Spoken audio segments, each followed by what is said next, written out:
Sous quel nom reviendra Jésus-Christ?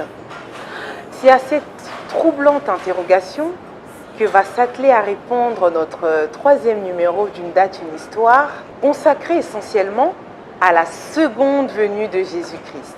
Et oui, vous avez bien entendu, la seconde venue du Christ. Elle s'est déjà réalisée un certain 25 mai, comme ce fut le cas lors de sa première venue. C'est ce qu'explique Papa Paul Dilungane avec une précision magistrale dans cet ouvrage qui vient de paraître dans les éditions Mediaprod.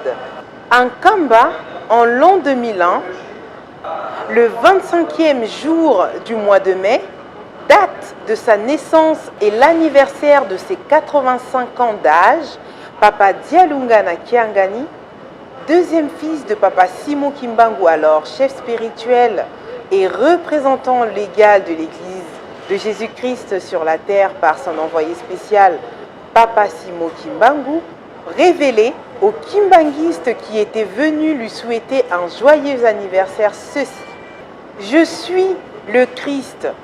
Aussitôt dit, s'écria Noël. Toute l'assistance, tressaillant de joie, répondit à l'unisson Noël, Noël, Noël. Sur ces entrefaits, il leur a recommandé un devoir sacré d'annoncer et de propager la bonne nouvelle au monde entier que lui, Dialungana Kiangani, est Jésus. Si les Kimbanguistes croient fermement cette révélation, qu'ils acceptent d'un cœur tranquille et joyeux, l'annonce de cette bouleversante nouvelle fut accueillie avec insouciance et indifférence par le commun des mortels, mais aussi avec froideur et raillerie en Afrique et dans le reste du monde. L'insensibilité de l'humanité et surtout de l'Afrique face à cet événement est la résultante d'un syndrome propre au mélanoderme qui depuis longtemps a accoutumé son cerveau à croire plutôt qu'à réfléchir de lui-même. Au regard de toutes les prophéties contenues dans la Sainte Bible, des livres anciens et de l'ouvrage de Papa David Biangué, intitulé « Le Kimbanguisme à la lumière des Écritures saintes », il sied de préciser que la seconde venue du Christ est distincte de son retour sur le nuée, attendu avec foi et ferveur par tous les chrétiens du monde. On peut cependant lire dans le livre d'Apocalypse ces paroles de Jésus qui dit « Je viens bientôt ». Il s'agit d'une promesse ferme faite à une église et à ses fidèles en rapport avec sa seconde venue. Voici quelques indications que Jean donne à propos de l'église de Philadelphie. C'est une église qui a gardé la parole de Dieu, qui n'a pas renié le nom de Jésus. C'est l'église que Christ aime. À cause de son amour pour Christ, Philadelphie a reçu la promesse que Jésus reviendra en son sein. Mais ce qui est le plus troublant, ce sont les caractéristiques de ces fidèles qui s'apparentent indubitablement aux fidèles de l'église kimbanguiste. Nous n'en prendrons que 3 principales. Chers papas et mamans, je vous prie de maintenir votre attention la plus haute et de ne vous laisser distraire par rien d'autre.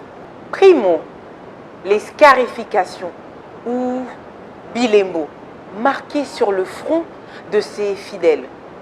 Apocalypse 3.12 nous le confirme avec force et détail. Secondo, c'est au sein de cette église que sont captés les chants qui sont chantés sur le trône de Dieu. Apocalypse 14, 1 à 3 nous donne beaucoup plus de précision.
Et tertio, la tenue que portent les fidèles de cette église.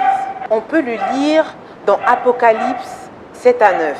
Si le premier signe est une disposition spirituelle, le second est à la fois spirituel et matériel, et le troisième est observable à l'œil nu. On comprend aisément pourquoi les kimbanguistes sont les seuls à clamer haut et fort que Papa Dialungana est le Christ dans sa seconde venue. Car c'est à eux que la promesse de son retour a été faite lors de sa première venue, avec les précisions sur la date de naissance, sa demeure, son nom nouveau, sa ville, son physique, voire sa progéniture. C'est ici que s'achève ce numéro d'une date, une histoire. Ravi de vous avoir retrouvé pour célébrer Noël avec tous les kimbanguistes à travers le monde. Le rendez-vous est pris à une nouvelle date pour une nouvelle histoire.